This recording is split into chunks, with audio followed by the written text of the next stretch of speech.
Hello दोस्तों, उम्मीद है आप अच्छे से होंगे। आप जब भी क्रिप्टो करेंसी का वर्ड सुनते होंगे तो आपके माइंड में बिटकॉइन का नाम आता होगा। हालांकि बिटकॉइन के अलावा भी मार्केट में थाउजेंड्स ऑफ करेंसीज अवेलेबल हैं।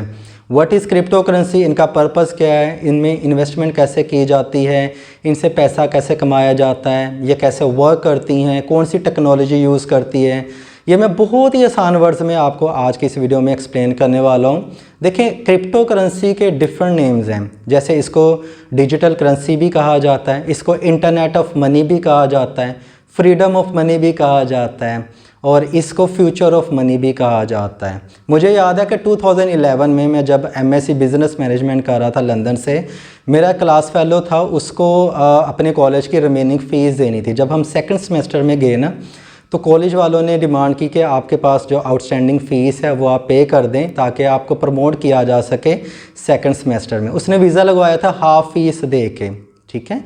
तो लंदन का वो स्टूडेंट था और उसको घर कॉल करना पड़ी बैक होम में कि मुझे बैंक के थ्रू आप फ़ीस सेंड कर दें, मैं इतने पैसे नहीं कमा पाया हूँ ताकि मैं कॉलेज की फ़ीस दे सकूँ और मैं प्रमोट हो सकूँ नेक्स्ट सेमेस्टर में। तो घर वालों ने जैसे तैसे करके पैसे उनको सेंड किए। तो बैंक से कॉल आती है जी उन साहब को, मेरे उस क्लास फेलो को, कि आपके जो फ़ंड्स हैं वो नो डाउट बैंक में आ चुके हैं, लेकिन हमने किसी सिक्योरिटी रीज़न की वजह से उसको होल्ड किया हुआ है। आप बराए मेहरबानी करके सुबह 10 बजे बैंक में आएँ तो हम आपके जो फ़ंड्स हैं वो रिलीज़ कर देंगे, आपके पैसे रिलीज़ कर देंगे। ज़ाहिर से परेशानी तो होती है। 4000 पाउंड उसने मंगवाया था घर से फ़ीस, ठीक है। और आप ख़ुद कैलकुलेट कर लें कि पाउंड्स की वैल्यू क्या है हमारी लोकल करेंसीज़ में। सारी रात परेशानी में गुजारी। अगले दिन जब वो बैंक में जाता है तो उसकी मुलाकात होती है एक इन्वेस्टिगेशन ऑफिसर से और दूसरा एक पुलिसमैन उसके साथ बैठा हुआ था। अब वो उससे तरह तरह के क्वेश्चन पूछ रहे हैं, आपके पास ये मनी कैसे आई, किसने आपको ये मनी भेजी, ठीक है, किस कंट्री से ये मनी है। हालांकि उनके पास इस सारे सवालों का जवाब होता है। किस पर्पस के तहत आपने ये मनी मंगवाई, इसका प्रूफ दें कि ये लीगल मनी है, ठीक है। तो उसको 100 सवालों के जवाब देने पड़े कि मैंने जी आउटस्टैंडिंग फ़ीस पे करनी है, मैं यहाँ का स्टूडेंट हूँ, 50% मैंने फ़ीस पे की थी, रिज़ल्ट कार्ड भी दिखाया उसको फर्स्ट सेमेस्टर का, उसको स्टूडेंट कार्ड भी दिखाया, आउटस्टैंडिंग जो बिल बना हुआ था यूनिवर्सिटी की तरफ से वो भी उसको दिखाया। फिर जाके वो इन्वेस्टिगेशन ऑफिसर माना तो उसके फ़ंड्स रिलीज़ हुए। ये इंसिडेंट एक्सप्लेन करने का क्या मकसद है, वो ये है कि जो बैंक्स हैं, ठीक है, या गवर्नमेंट्स हैं, उनका डायरेक्ट कंट्रोल आपकी मनी पे है। आजकल जो फ़ियात मनी यूज़ हो रही है, मैं फ़ियात मनी की बात कर रहा हूँ। फ़ियात मनी क्या होती है, जैसे आप के कंट्री में, अगर आप इंडिया में तो रुपीज़ चलता होगा, पाकिस्तान में भी रुपीज़ चलता है, अमेरिका में डॉलर, ऑस्ट्रेलिया में डॉलर और इंग्लैंड में पाउंड चलता है, ठीक है। इसको फ़ियात मनी कहा जाता है। तो जो थर्ड पार्टीज़ हैं, जैसे बैंक्स हैं, जैसे गवर्नमेंट्स हैं, जैसे इन्फोर्समेंट जो बॉडीज़ होती हैं, टैक्स इन्फोर्समेंट जो बॉडीज़ होती हैं, इनका डायरेक्ट या इनडायरेक्ट जो है इम्पैक्ट पड़ता है आपके फ़ंड्स पे, ठीक है। वो कभी भी आपके जो फ़ंड्स हैं वो फ्रीज़ कर सकते हैं।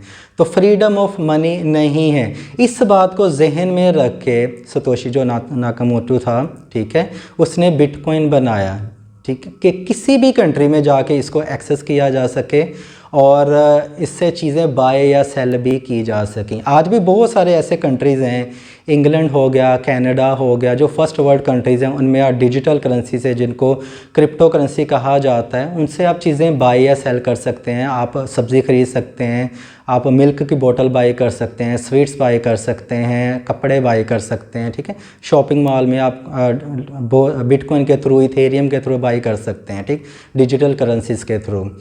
तो ये है फ्रीडम ऑफ मनी। इसको जो फ़ियात मनी है ना, जो आजकल आप यूज़ करें, उनको बोला जाता है सेंट्रलाइज्ड मनी।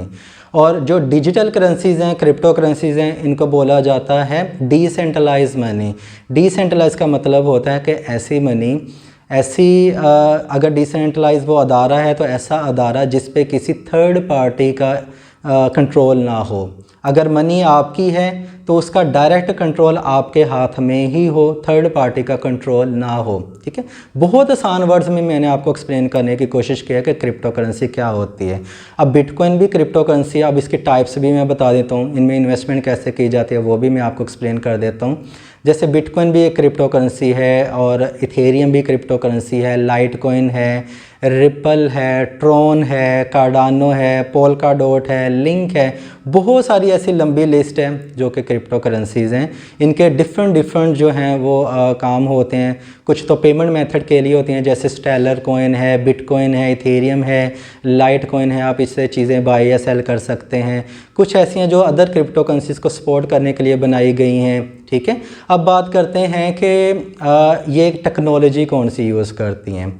जो क्रिप्टो करेंसीज़ हैं इनको इंटरनेट ऑफ मनी कहा जाता है, डिजिटल करेंसी कहा जाता है, कंप्यूटर की मनी कहा जाता है। तो ये एक अलॉगरिथम होता है मैथमेटिक्स का, और जिसको सॉल्व करके ट्रांजैक्शन एक जगह से दूसरी जगह सेंड की जाती है ब्लॉकचेन टेक्नोलॉजी के थ्रू।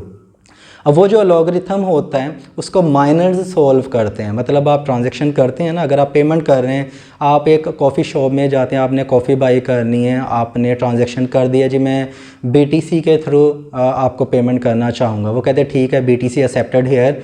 तो आपको जी कैरामल लाटे के लिए आपको 0.001 BTC पे करना पड़ेगा। मेरी कैरामल लाटे है चाय सॉरी कॉफ़ी, आपके कौन सी कॉफ़ी पसंद करते हैं वो मुझे कमेंट बॉक्स में ज़रूर बताइएगा। मेरा फेवरेट जो ब्रांड है वो कोस्टा है, उसके बाद स्टारबक्स की बात आती है। तो आप जी पेमेंट करते हैं बिटकॉइन से कॉफ़ी के लिए या चाय के लिए या फूड के लिए। अब आपने यहाँ से बटन दबाया, बटन दबाने के बाद BTC आपके अकाउंट से कट गए। अकाउंट से कटने के बाद वो जाता है एक कॉम्प्लेक्स अलॉगरिथम है उसके थ्रू, जिसको ब्लॉकचेन टेक्नोलॉजी भी कहा जाता है, उसके थ्रू वो सॉल्व होके नेक्स्ट अकाउंट में चली जाती है, ठीक है, जो कि जहाँ पे आपने सेंड की होती है। मतलब सेंडर ने रिसीवर को सेंड किया तो दरम्यान में ब्लॉकचेन टेक्नोलॉजी यूज़ होती है। तो यहाँ पर इसको आप अमेंड नहीं कर सकते हैं, चेंज नहीं कर सकते हैं। अगर आपने $100 ही सेंड किए ना तो दूसरे बंदे को भी फ़ीस कटा के वो आपको पहले बता देते $100 ही मिलेंगे, और इनका रिकॉर्ड हमेशा के लिए आपको ब्लॉकचेन पे मिल जाएगा। बहुत सारी ऐसे क्रिप्टो करेंसी हैं जो प्राइवेसी हैं, उनका तो रिकॉर्ड भी नहीं होता है, जिनको कम्प्लीटली डिसेंट्रलाइज कहा जाता है। लेकिन यहाँ पर मैं ज़्यादा टेक्निकल लैंग्वेज यूज़ नहीं करूँगा, आपको आसान वर्ड्स में, क्योंकि ये बिगिनर लेवल की ये वीडियो, आसान वर्ड्स में बताऊँगा ये कैसे वर्क करती हैं, ठीक है। ब्लॉकचेन टेक्नोलॉजी को यूज़ करते हैं। अब ये स्टोर कहाँ पे होती हैं? जैसे फियात मनी आपके बैंक्स में स्टोर होती है ना, मोबाइल के थ्रू आप पेमेंट सेंड कर सकते हैं बैंक की एप्लीकेशन यूज़ करने के थ्रू, ठीक है। इस तरह जो क्रिप्टो करेंसीज़ होती हैं उनके लिए वैलेट्स होते हैं, क्रिप्टो वैलेट्स होते हैं जहाँ पे आप स्टोर करते हैं। अब इनका फ़ायदा क्या, फ्रीडम ऑफ मनी कैसे कहा जाता है। आपने इंडिया में बैठे हैं, आपने अपने वैलेट में $5000 वर्थ की क्रिप्टो करेंसी स्टोर की है, आप किसी अदर कंट्री में चले जाते हैं, आप कनाडा चले जाते हैं, वहाँ पे जाके आपको मनी चाहिए तो ज़ाहिर है आपके पास फियात मनी नहीं है, वो वैलेट लगाएंगे, सीड वर्ड्स लगाएंगे जिनको आम लैंग्वेज में पासवर्ड कहा जाता है, तो आपके पास उतने ही फंड्स आ जाएंगे क्रिप्टो करेंसीज में, जिनसे आप बाई या सेल कर सकते हैं, कोई भी चीज़ ख़रीद सकते हैं।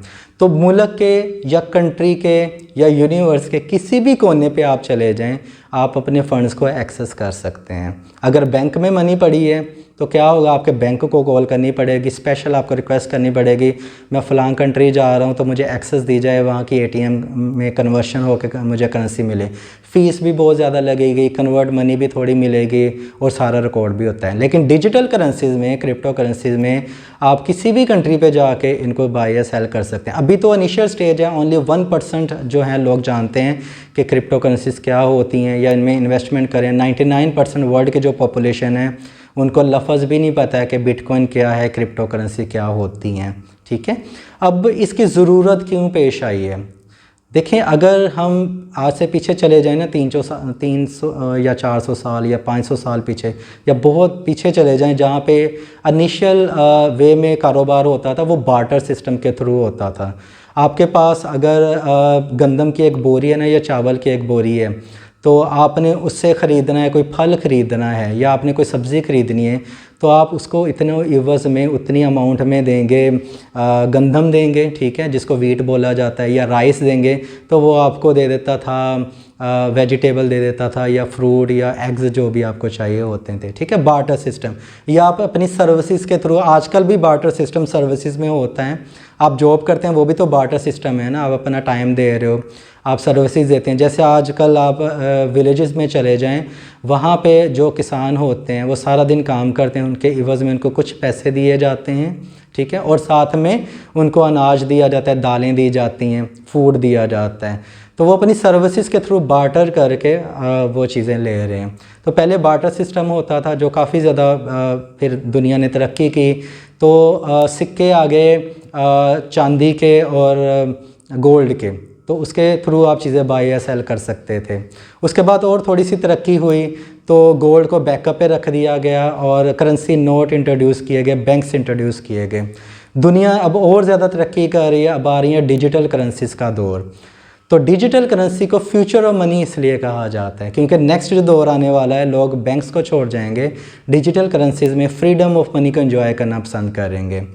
अब यहाँ पे इन्वेस्टमेंट कैसे की जाती है, ज़ाहिर है उसके लिए बहुत सारे ऐसे प्लेटफॉर्म्स हैं, पैक्सफुल है, पीयर टू पीयर प्लेटफॉर्म है, वज़ीरेक्स के थ्रू आप अगर इंडिया से बिलोंग करते हैं, पैक्सफुल अगर पाकिस्तान से बिलोंग करते हैं, या आप किसी भी कंट्री से बिलोंग करते हैं, बाइनेंस के थ्रू भी आप पीयर टू पीयर ट्रांजैक्शन कर सकते हैं। आपको सबसे पहले BTC या USDT बाई करना होता है।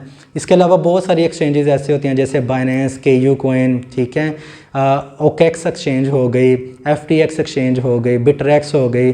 यहाँ पे आप एक करेंसी के थ्रू दूसरी करेंसी में कन्वर्ट कर सकते हैं, बाई या सेल कर सकते हैं। सपोज़ करें आपने बिटकॉइन बाई किया है या USD डॉलर जिसकी वैल्यू $1 की इक्वल होती है, आपने उससे कार्डानो बाई करना है या पोल्काडॉट बाई करना है, आपने BTC से आपको वो अमाउंट बता देगा जी एक कार्डानो क्रिप्टो करेंसी इतने BTC की बनती है। सेम उसी तरह एक कॉफ़ी का कप कितने BTC सतोशी में आता है या कितने डॉलर्स में आता है, कितने USDT में आता है। इसी तरह हर करेंसी की एक वैल्यू है BTC एथेरियम में। आप एक्सचेंज के ऊपर फंड्स लेके जाते हैं और उनको होल्ड करते हैं, बाई करते हैं, प्रॉफिट होने पे सेल करते हैं। ऊपर प्राइसेस जाती हैं तो ज़ाहिर सी बात है आपको प्रॉफिट होता है, नीचे आती हैं तो आपको लॉस होता है। अगर आप सिंपली होल्ड करते हैं, आप इस टेक्नोलॉजी को मानते हैं और आप इस टेक्नोलॉजी पे बिलीव करते हैं, तो बहुत सारे ऐसे इंटेलिजेंट इन्वेस्टर्स भी हैं, स्मार्ट इन्वेस्टर्स भी हैं जो कि 5 साल के लिए, 6 साल के लिए इसको लॉक करके रख देते हैं, जो अच्छी अच्छी करेंसीज़ हैं, ताकि उनको प्रॉफिट मिल सके। तो छोटे जो पंप या डंप होते हैं प्राइसेस को नीचे से ऊपर जाने से ज़्यादा फ़र्क नहीं पड़ता है। तो दैट्स मीन अगर सिंपल लैंग्वेज यूज़ करूँ, आप बिटकॉइन के इवज़ या आप इथेरियम के थ्रू या आप USDT के through different crypto coins by करते हैं, उनके ऊपर जाने से आप प्रॉफिट कमाते हैं। Simple is that. तो यहाँ पे मैं आपको ये ज़रूर कहूँगा कि आप ख़ुद भी स्टडी करें। क्रिप्टो नोट्स हमारे चैनल का नाम है, टेलीग्राम चैनल भी आप ज्वाइन कर सकते हैं, उसका लिंक आपको डिस्क्रिप्शन बॉक्स में मिल जाएगा। तो देखिए, आप कोई भी आपको यहाँ पे क्रिप्टो प्रोजेक्ट या कोई भी इन्फॉर्मेशन दी जाती है वो सिर्फ एजुकेशनल पर्पस के लिए दी जाती है, आप लोगों की हेल्प के लिए दी जाती है, ताकि अवेयरनेस मिले लोगों को। बहुत सारे लोगों को पता ही नहीं है। इसमें इन्वेस्ट करके गवर्नमेंट्स अपने मुल्क के हालात जो हैं वो संवार रही हैं, अच्छा कर रही हैं, तो वाई नॉट आप ख़ुद अपने हालात क्यों अच्छा नहीं कर सकते हैं।